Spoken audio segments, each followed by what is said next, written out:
छत्रपति संभाजीनगर में permit room licence की fees और मध्यवर्ती बिक्री कर बढ़ोतरी के खिलाफ होटल एवं रेस्टोरेंट मालिक संघ ने हड़ताल का आह्वान किया। जिले के 600 से अधिक संचालकों ने बंद में भाग लिया। संगठन ने लाइसेंस नवीनीकरण शुल्क में हर साल की बढ़ोतरी को खत्म करने और महाराष्ट्र वेट कर नीति का विरोध करने की मांग की। छत्रपति संभाजीनगर में परमिट रूम लाइसेंस नवीनीकरण शुल्क और मध्यवर्ती बिक्री कर बढ़ोतरी के खिलाफ आज जिले भर में होटल एवं रेस्टोरेंट संचालकों ने हड़ताल की।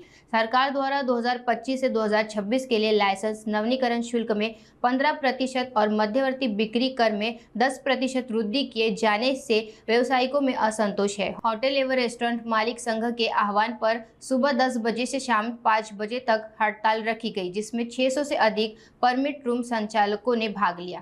दोन गोष्टी आहेत आमच्या की जी लायसन्स फी दरवर्षी 10% सरकार वाढवत आलेलं आहे त्या वर्षापर्यंत, या वर्षी त्यांनी 15% वाढवलेली आहे, तर ती 5% त्यांनी कमी करण्यात यावी, तो एक मुद्दा आहे आमचा। कारण की 10% फीस वाढू शकते हे हायकोर्टाचेच ऑर्डर्स आहेत।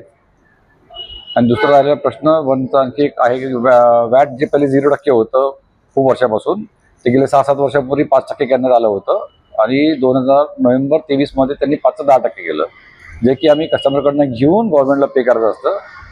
पण लोकांमध्ये एवढी अवेअरनेस नाही आहे। जसं जीएसटी लोक सामान्य माणसं विरोध करतात, तसं वॅटला पण विरोध करतात।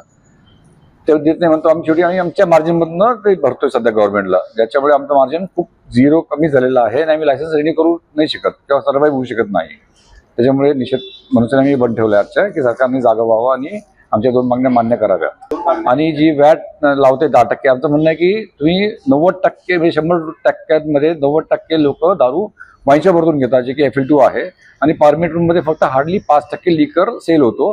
तर तुम्ही 10% लोकांकडनं तुम्ही जे 10% टॅक्स घेता, तुम्ही तो फर्स्ट पॉईंटला जर घेतला 0.5%, 0.25%, तर याच्यापेक्षा मल्टिपलमध्ये त्यांना रेव्हेन्यू जास्त मिळेल। फर्स्ट पॉईंटला मिळेल, दारू विकायच्या पहिले मिळेल। 90% वाईन शॉपवरतून सेल जो होतो त्याला वॅट लागत नाही, वॅट वसूल केला जात नाही, आणि फक्त 10% लिकर सेलमधून वॅट जमा केला जातो। औरंगाबाद शहरामध्ये जिल्ह्यामध्ये जवळपास 750 लायसन्स आहे, त्यापैकी शहरामध्ये 250 ते 350 लायसन्स आहे। आज सगळे बंद आहे, आज कोणी व्यवहार करणार नाहीये, आणि शासनाला हे कळेल, ऑनलाईन पद्धत असते रोजच्या सेलची, त्यांना कळेल की आज परमिटमधून सेल झालेला नाहीये। जवळपास पूर्ण राज्यामध्ये 12 ते 15 माझ्या माहितीप्रमाणे आतापर्यंत लोकांनी बंद पुकारलेला आहे, ज्याच्यामध्ये काही लोकांनी फुल डे ठेवलेला आहे, काही लोकांनी सकाळी 11 ते 5 ठेवलेला आहे, 5 वाजेपर्यंत। जसं संभाजीनगर शहर 5 पर्यंत बंद आहे, बाकी काही जिल्हे पूर्ण दिवस बंद आहे। शिवाजी पाटील, अध्यक्ष, Aurangabad district hotels and restaurant owners association.